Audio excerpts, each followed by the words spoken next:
Welcome to GraceLife Church. I'm David Kinneberg, one of the teaching elders here at GraceLife. We want to thank you for joining us online and listening to our sermons online.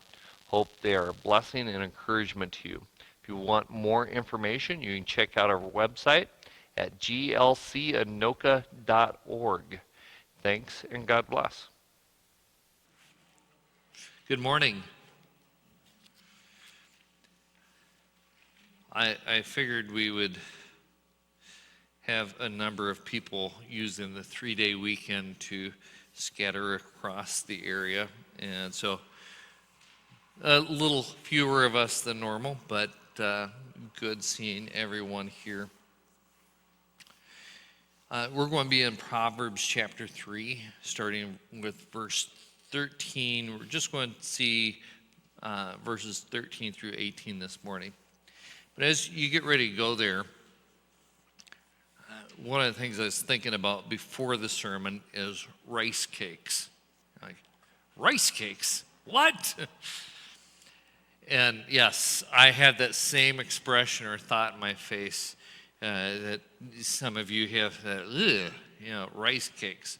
It's like eating styrofoam, but they're supposed to be so good for you. And maybe you've had rice cakes, maybe you like them, but I don't see the appeal to them. I suppose they'd be good enough if you put enough good things on them. And they're just sort of like something to hold that.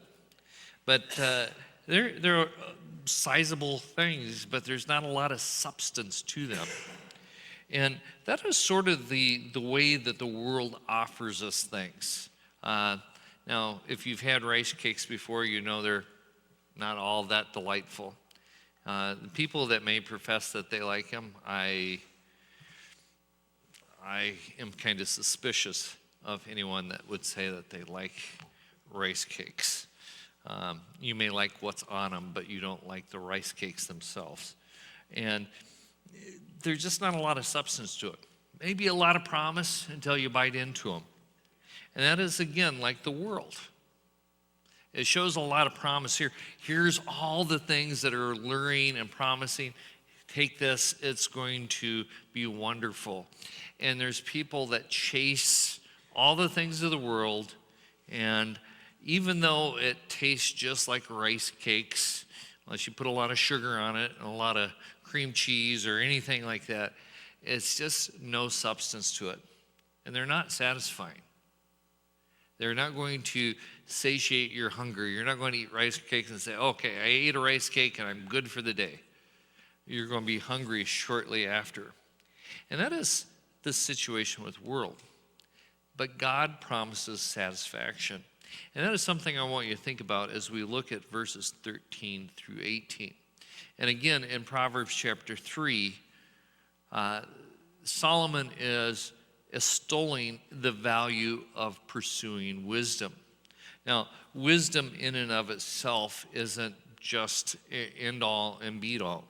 Obviously, Solomon had great wisdom, and he did not apply it. He did not use it. And toward the end of his life, it was a great disaster for him, and ultimately a great disaster for the nation of Israel. If Solomon would have lived out his wisdom, I doubt there would have been a divided kingdom. If he would have lived out his wisdom, there may have not been a Assyrian captivity. There may not have been a Babylonian captivity for the Israelites. So wisdom needs to be applied. But we're going to look at verses 13 through 18, and again, we're going to look at wisdom as installed, and we'll see some application for our own lives here. Dear Heavenly Father, as we come before you, I want to thank you that you do not just leave us to fend for ourselves and figure out life by happenstance, but you give us wisdom and direction. Lord, give us wisdom. Let us pursue it. Let us find it, and let us apply it to our lives. We'll give you the praise and glory in Jesus' name. Amen. Now, for this section, the real theme of it is found in the very first verse here in 13. It says, "Blessed is the one who finds wisdom and the one who gets understanding. Now, we will not delve into the idea of understanding because in verse 19, we will look at that next week. And wisdom is not the end goal. It has a direction. It's an access point, if you would have it, to more things. But he begins here by saying, blessed. Now, sometimes we'll say that. And by the way, I ran into, went through Taco Bell, not yesterday, but a week or so back. And the guy said, have a blessed day, when he was sending me off after giving me my meal. I thought, I bet that young man has been raised right. You know, if you're giving out the Taco Bell and saying have a blessed day. But the idea of what does it mean to be blessed? You know, you can think of the a religious, okay, I give you a blessing. That's great and wonderful to have somebody encourage you and say wonderful things to you and about you. But the idea here of blessed is the same idea as when we look in the Beatitudes about being blessed. It has the same meaning. It has the idea of a profound and deep and enduring happiness. So there's some happiness that we can get from pleasure. There's some happiness that we can get from things that just are enjoyable. But this is a profound and deep and abiding happiness. And another way of saying it is how happy. Exuberantly happy.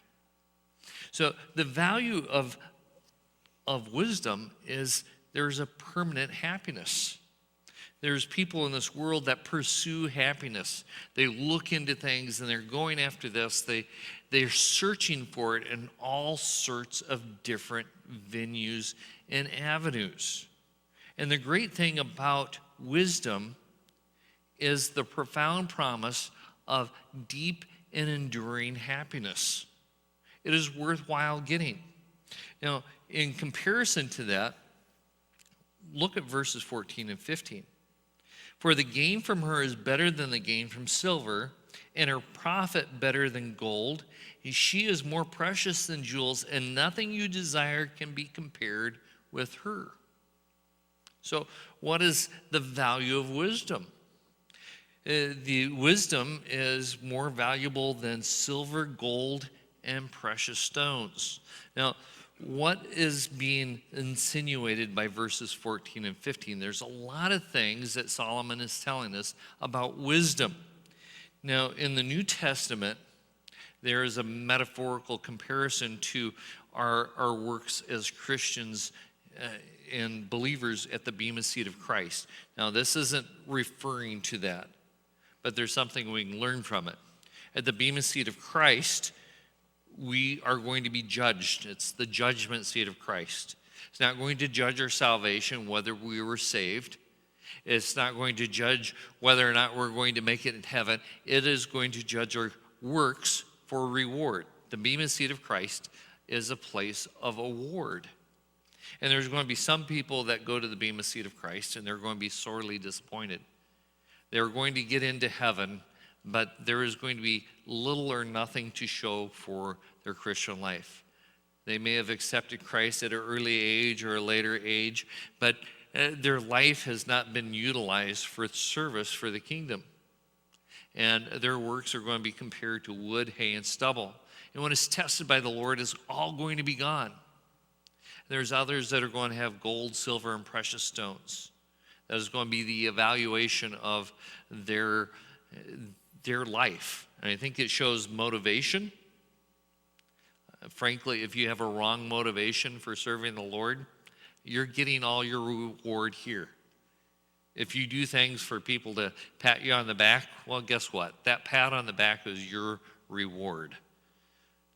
If you do things for a good motive, but you're doing it contrary to God's means, you're not going to be rewarded. So it has to be biblically aligned, and it has to be properly motivated, and God is going to reward that. And those things are going to endure the test of fire. And so the idea for that in the New Testament for our works is the durability and the permanence of things that are done properly. You know, even in the New Testament, a cup of cold water given in Jesus' name is going to be rewarded. So if you serve and do someone for God's glory, just even giving somebody a cup of water, God remembers that. That's a pretty amazing thing. So wisdom brings about permanence. And we can apply it to that Bema seat of Christ because there is a great value of serving the Lord. If we're wise, we're going to invest in eternal things. But wisdom has an enduring quality about it. It's going to stand the test of time. One of the things that happens with gold and silver is if they're pure gold and they're pure silver, they're not going to rust. You can have, especially gold, silver may tarnish, but it's not going to rust. Gold, you can have it, it might get stuff on it, but it's never going to rust itself. It's not even going to tarnish if it's pure gold.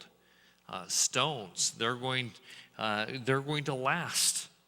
There's a permanence to wisdom that exceeds anything else. And it's more valuable than those things. By the way, think about this. If you have gold, silver, and precious stones, you have a big pile of jewelry here.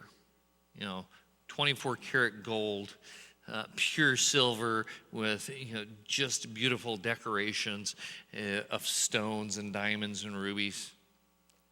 That value is going to be the same tomorrow as it is today. Now, the dollar value may go up because we live in a country with fake money, and when we make more fake money, their value may look like it goes up, but it's the same no matter what. Now, wisdom grows. The value of that has a day-to-day application and is going to gain more value. You don't need more wisdom for that wisdom that you have to have exponential growth and value in your life. But you can continue to get more of it. The only thing that makes gold, silver, and precious stones genuinely more valuable is getting more of it. Wisdom in and of itself is valuable. It's permanent, but it has a growth potential to it for your life. And again, it's worthwhile getting more of it than even getting more gold and silver and precious stones. What are some products of it? Look at verse 16. Long life is in her right hand, and her left hand are riches and honor. Now, this is, when you first read it, long life is in her right hand. Let's deal with that idea and the concept with wisdom. Long life. Now, frankly, for all of us, our life, no matter how long we do live here, is pretty brief. The Bible says in James it's like a vapor. So is this contradictory to James? James has a lot of wisdom in it, but James is saying our life is brief. What does it mean here by a long life? Well, there's some first applications that we can think about even in Proverbs. There's people that live foolish lives that fall in with violent people. If you're doing foolish things and you're out there hanging with the wrong crowd and doing wild and crazy stuff, there's a good chance that your life could end prematurely. You hear about people that, they, in their teenage years, they're whooping it up and they drink and they end up dying. And they're not even making it to their majority. They're still teenagers. So there is that application. Being wise will prevent some of those things from happening. In Proverbs, we talked about the strange woman that her paths lead to death. There's a lot of, frankly, without being overly frank, there's a lot of diseases that if you're living wisely, you will keep from bringing into your life. There's a lot of lifestyle diseases people get and receive out there, and whoops, I didn't mean for that to happen. But in reality, it was a choice to put themselves at risk for that. So there's a lot of dangers and problems in life that wisdom will keep you from, that will lengthen your life. But there's something more poignant about wisdom than just living longer. It's pretty quick anyway. The idea here about a long life is there is a quality to it. There's some people that if you could live to 100, if you said, okay, you're going to live to 60, that would be terrifying for them because they're like, oh, my life is so miserable. There's people that want it to be done, and it's like, it's too much for me right now. Wisdom promises a long life. It's the idea of a quality of existence. That the day that you have, let's say you're living a day and you're living wisely, that day is going to be filled. It's going to be a long day in the sense of it is packed and satisfying. You know, it's like when you eat, there's sometimes you can eat certain meals and you get done and you're like, man, I'm still hungry. And there's other times you sit down and you eat a meal and say, I'm satisfied, I'm full, that was good. That is the idea of wisdom, is that idea of completeness and satisfaction. Look at the second half. In her life are riches and honor. There's two other things here. Long life, and then it says riches and honor. So on one sense, living wisely, again, you're not going to invest in things that are fleeting and easily destroyed. And there's also this idea that people will look at you and respect you. You'll live a life that tends to be profitable and respectful. Now, there's a lot of people that are extolled today. We have people that have millions of followers that are not valuable people. This idea of honor is not the same thing as popularity. There's people that everybody knows their name, but nobody respects them. God promises when we live wisely, riches and honor. Now again, with both of these, there's a greater sense as well with it. What are the riches that are enduring? Doesn't the Bible tell us to store up our treasures in heaven? There's things, everything we see, feel, and touch could be gone tomorrow. You know, we live in tornado land.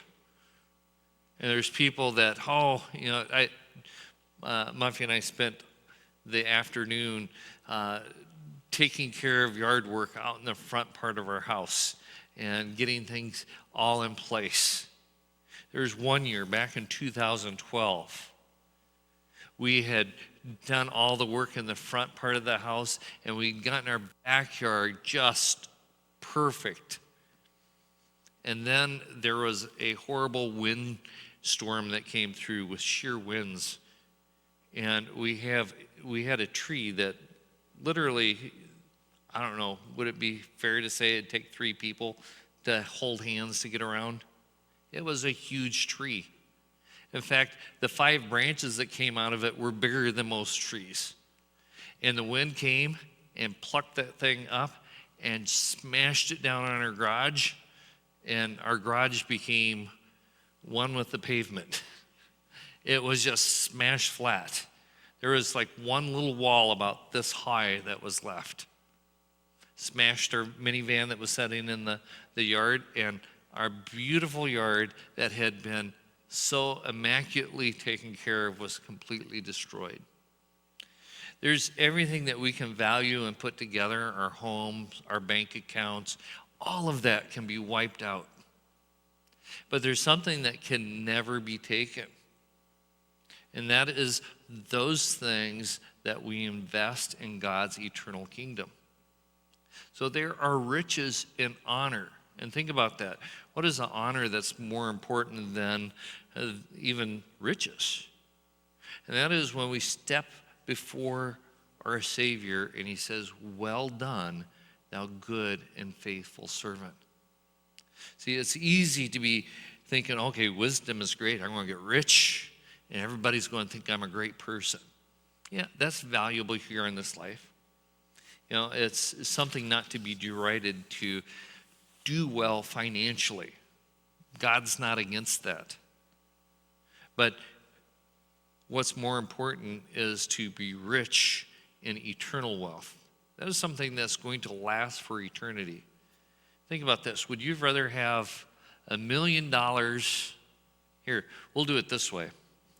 I'm going to give you $1 million, and you can enjoy that $1 million for 54 seconds. Okay, that's kind of silly. I couldn't even spend $1 million in 54 seconds.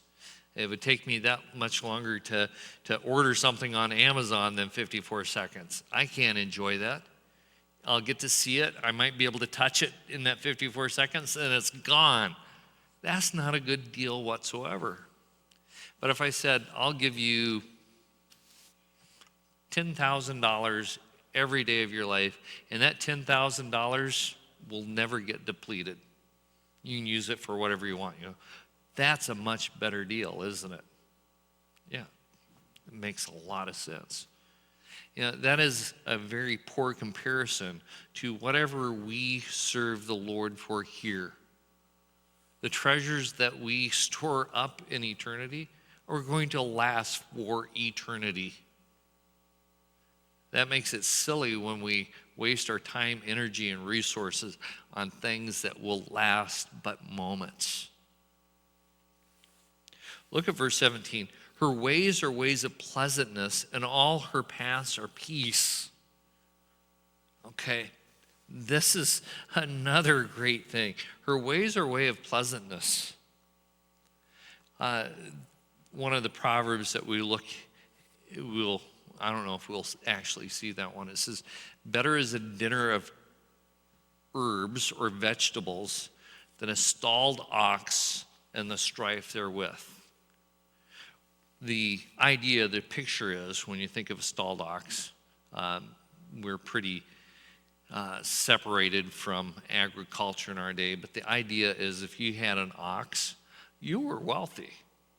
That ox could do a lot of work for you, and you could have a lot of abundance. But the idea is that ox is going to be a lot of work. Oxes are powerful, but they're very, very much a headache. The idea here is, or that idea there is, if you had just the meager amount and you could enjoy it, it's a lot better than fighting and going through all that headache and having more. Or if you even want to put it a different way, if you're not going to use that ox for work, but if you're going to put that ox down and have a bunch of steaks, it's better to have a bunch of vegetables than a bunch of headache and have steaks. The ways of wisdom are ways of pleasantness. If you can enjoy life, it's a lot better than being miserable and having it all. Her ways are ways of pleasantness, and all her paths are peace. It is amazing to me. I run across people that they run headlong into strife. If there's no problems, they'll create problems, and then they're frustrated that there's no peace around them. And they wonder why everywhere they go, there's no peace. And it's because they're foolish people. Wisdom produces peace. We can, at the very least, be at peace within ourselves. The reason why some people do not ever experience peace isn't because the turmoil around them, it's because of the turmoil inside of them. We're going to stop with verse 18 here. It says, she is a tree of life to those who lay hold of her. those who hold fast are called blessed. So verse 18 brings us back to this blessing aspect of wisdom. She is a tree of life. Now, think about this. The blessing that we were cut off from as human beings when Adam and Eve rebelled was the tree of life. What is the access point to the tree of life? It is grasping hold of wisdom. It is a tree of life to those who hold fast. And guess what? Again, not only are you going to be blessed, but people are going to notice it and see that you're blessed. What is the greatest wisdom? What is the greatest wise choice that someone could make? The greatest choice of wisdom is turning to Jesus Christ and saying, I am putting my trust in you. I believe on the Lord Jesus Christ. That is the greatest choice of wisdom, and that is the true tree of life for everyone. So let's just take a moment. What is the author of Proverbs trying to tell us to do? The author of Proverbs is telling us to be actively pursuing wisdom. There's people that spend millions of dollars and they will move tons and tons of dirt to get a handful of ounces of gold. There's people that dig in the dirt and they dig around and rub around to find a precious stone. There's places where you can go and you can get your little screens out and you can pay your money to go into their fields and dig for diamonds. And if you get one, wow, everybody makes news. Of course, there's been thousands of hours of people screening through the dirt just to find little pebbles of precious stones. We as believers need to be dedicated in pursuing wisdom. It is where the genuine wealth is. Next week, we're going to be looking at what God says about the founding of the world. And one of the aspects of God's attributes is being a wise God. And if we're going to be godly individuals, we need to be wise individuals. Lord, as we come before you right now, I want to thank you that you provide wisdom for us. And you do not upbraid us. You say, hey, ask for it and I'll give it to you. You love to give out wisdom. But Lord, so often we pursue everything but wisdom. Lord, my request is that each one of us here today will be active desirers and pursuers of wisdom. The promises that you give attached to wisdom are so bountiful. Let us be wise individuals and seek for more wisdom. In Jesus' name, amen.